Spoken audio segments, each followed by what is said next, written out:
hey, hey. Beltrami County Jail has got to go, hey, hey. Beltrami County Jail has got to go, hey, hey. He went into the hospital to get help.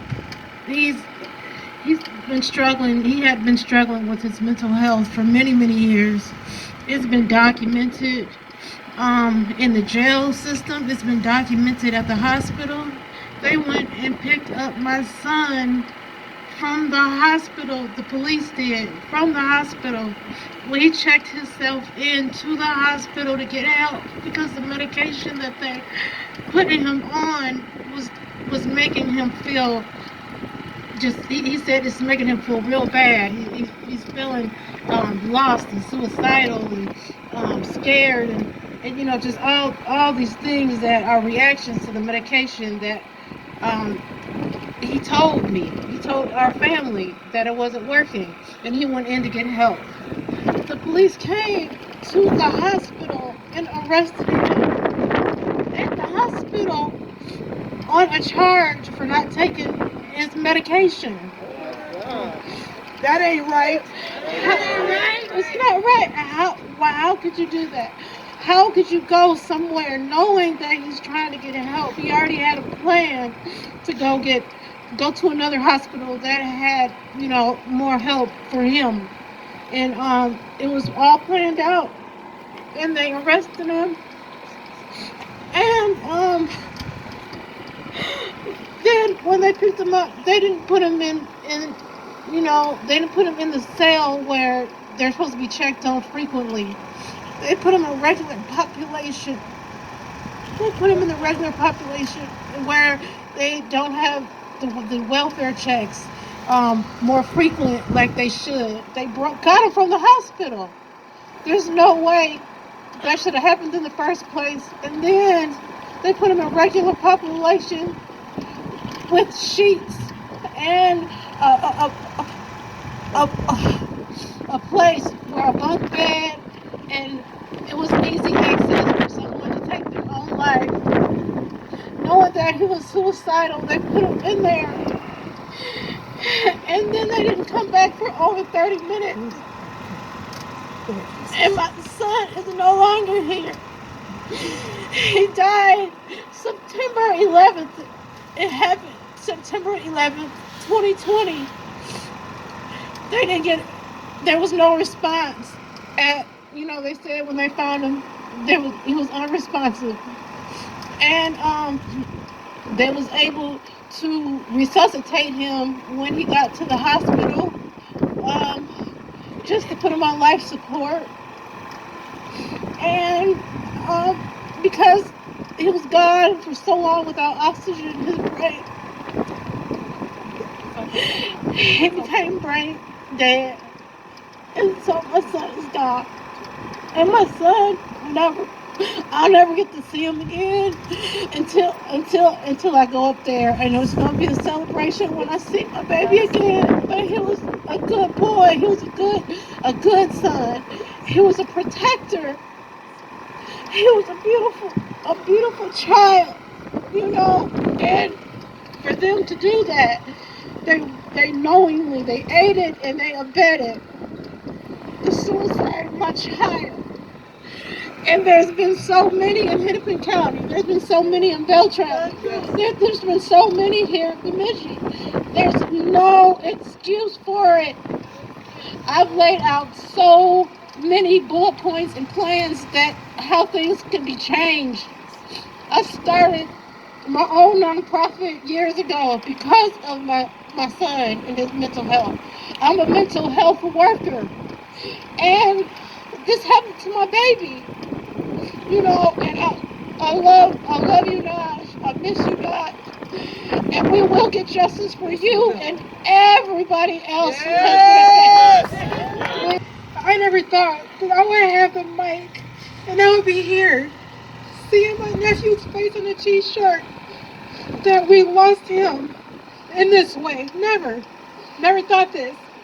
And my answer to this, we can pray all we want, but we've been praying for 400 years and it ain't gotten us nowhere. I appreciate the Christians up in here, but listen, how many more sons, daughters, aunties, how many more babies gonna die?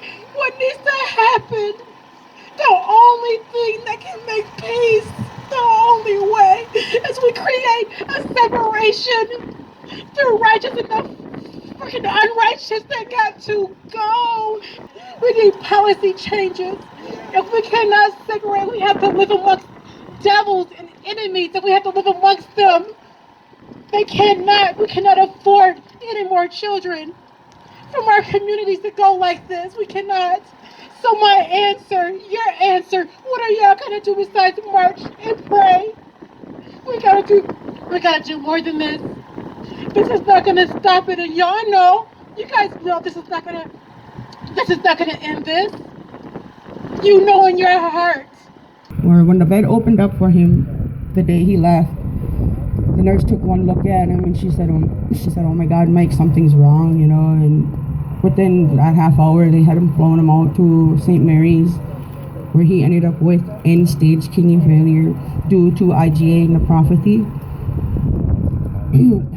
His doctor had told me had they would have brought him in when he started exhibiting the signs, they would have been able to slow that progression, and he'd probably be here today. But due to him being on dialysis 3 times a week for almost 10 years, it literally just made him go into organ failure, because the machines work your organs overtime, pretty much like a double.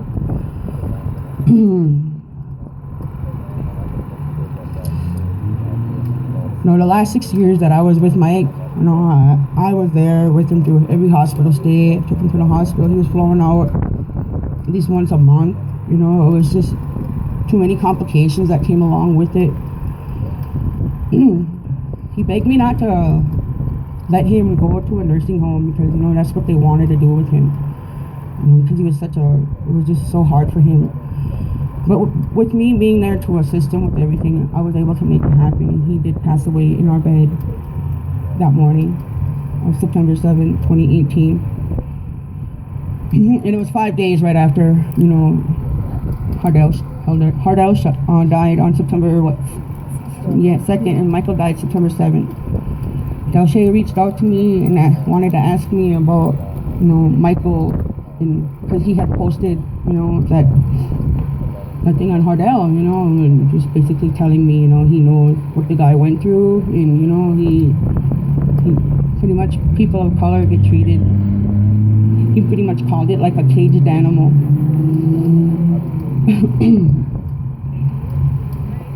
I know things happen for a reason, and I don't understand why sometimes. But with him, for the last the 6 years that I was with him, he did try to wake up every day with a smile on his face, no matter how much he was hurting. His family meant a lot to him. He survived by 3 sons, 1 daughter. His mom and dad couldn't be here because it's still too hard on them here. And I just hope, for years I was wanting Michael's story to get out, but I just felt like no one wanted to hear me out, like I was lying, And I'm glad that, Delche did reach out to me, because it did give me the opportunity to have Michael's voice be heard. And I hope, it does get shut down. Yes.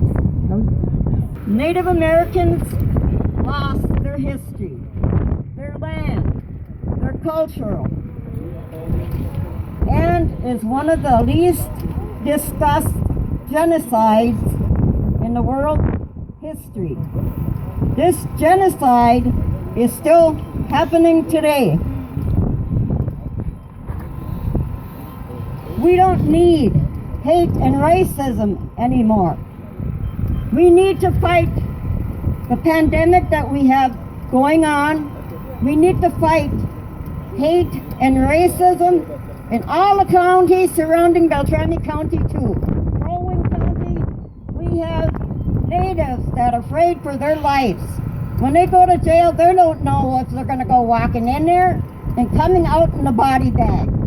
Because we had 2 healthy men and a healthy woman went in there they had their problems. They walked in there healthy.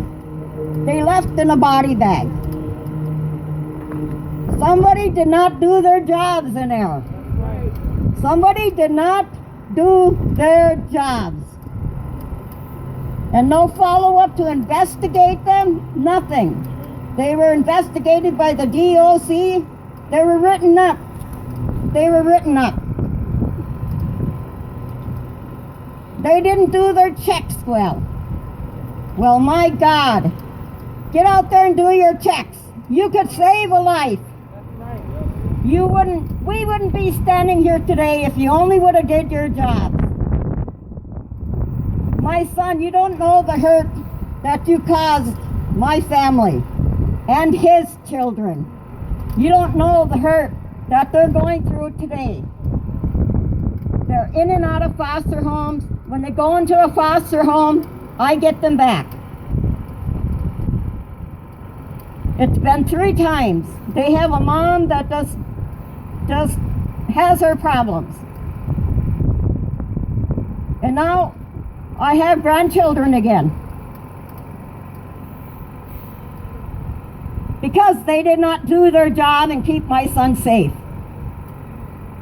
They took him to the hospital. He's complaining about chest pains. He went to the hospital. They sent him back and told him he had a heart disease. Well, then send him home. Let him go home and take care of his heart disease. But they didn't. And they did not do their checks well. They stopped by him, looked in his jail cell, and one guard did look. He hesitated. He seen something, but he just turned away and walked on. By morning, my son was dead. They should have did their jobs. Having bad stomach pains, asking to be seen by a med tech here, wanting to go to the doctor. Nobody did anything. His cellmates and people that he was in jail with were petitioning the jails. They signed a petition to the jailers because he needed to be seen, and they refused. On the night of the 19th of July, he wrote a kite and said that he was having left side weakness. He thought he had a mild stroke. That's when the med tech came and checked him out. His blood pressure was 210 over 188. And if anybody knows anything about blood pressure, that's very serious. He should have gone to the emergency room, but they didn't. They gave him a pill, sent him back to bed. On the 21st of July, because of the jail being overcrowded, him and about 10 other people were transferred to Clearwater County Jail. And when he got into that Sally Port in the car, they should have taken him to the hospital, but they didn't. They washed their hands of him. They sent him to Clearwater County Jail. He sat in waiting to be booked.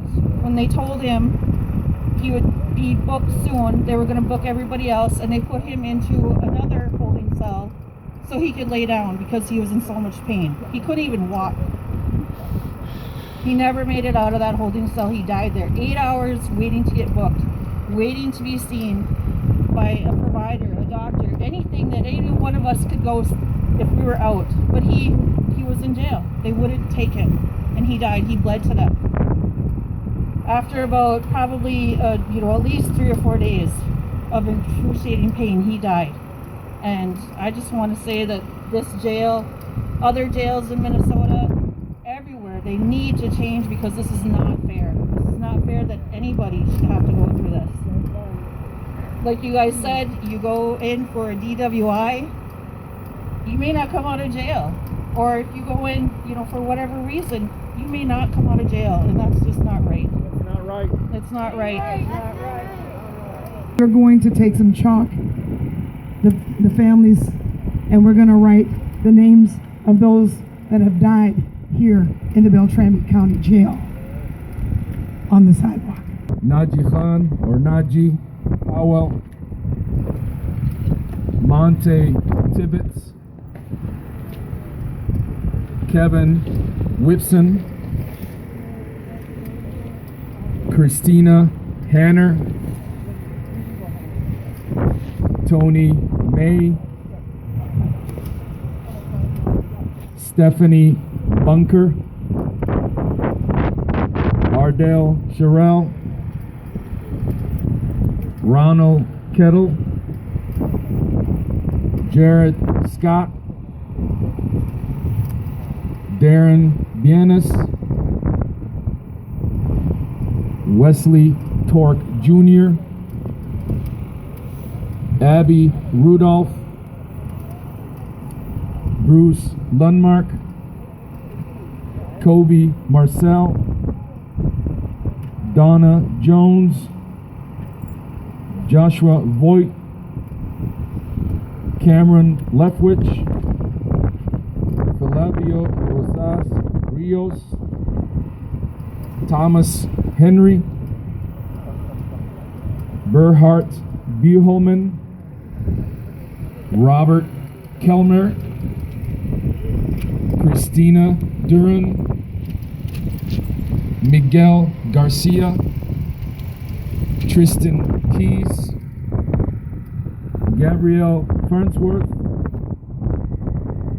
Brenda Olson, Christopher Jones, David Cook, David Lane, Danica Winslow, George Washington, Ernest Silver, James Schickmore, Matt Haas, Troy Ash, Larry Monson, Tyler Vernon, Christian Smalley, Billy Nelson, Troy Boos, Dylan Brennan, James Lanus, Justice White, Caleb Calton, Kenneth Biru, Jack Rice, Kristen Anderson, Kobe Laidlaw, Todd Erickson, Brett Huber, Diane Beldris, Stephen Barry, Richard Bound, and Joshua Fury. And to the families of all of these lost lives and all of them, we stand with you, and we will continue to fight with you, and we will continue to demand justice.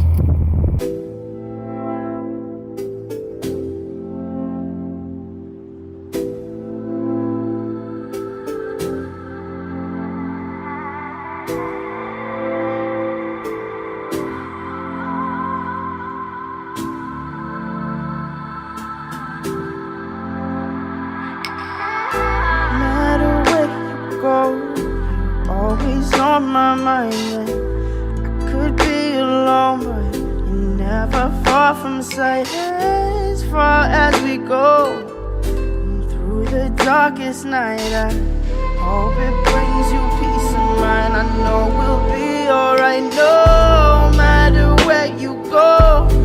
Always on my mind.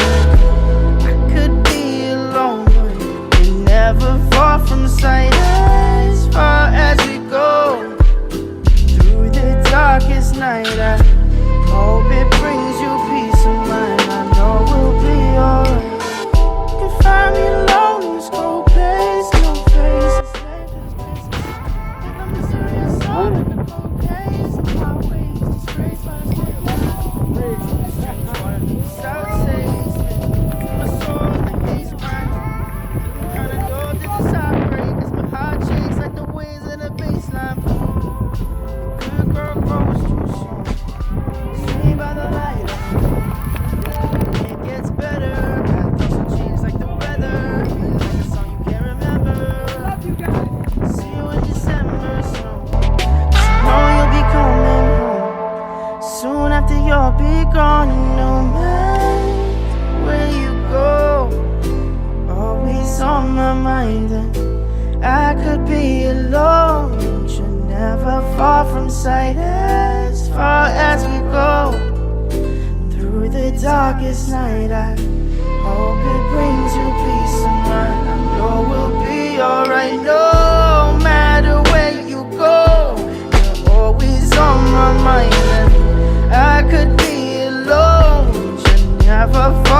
sight as far as we go. Through the darkest night, I hope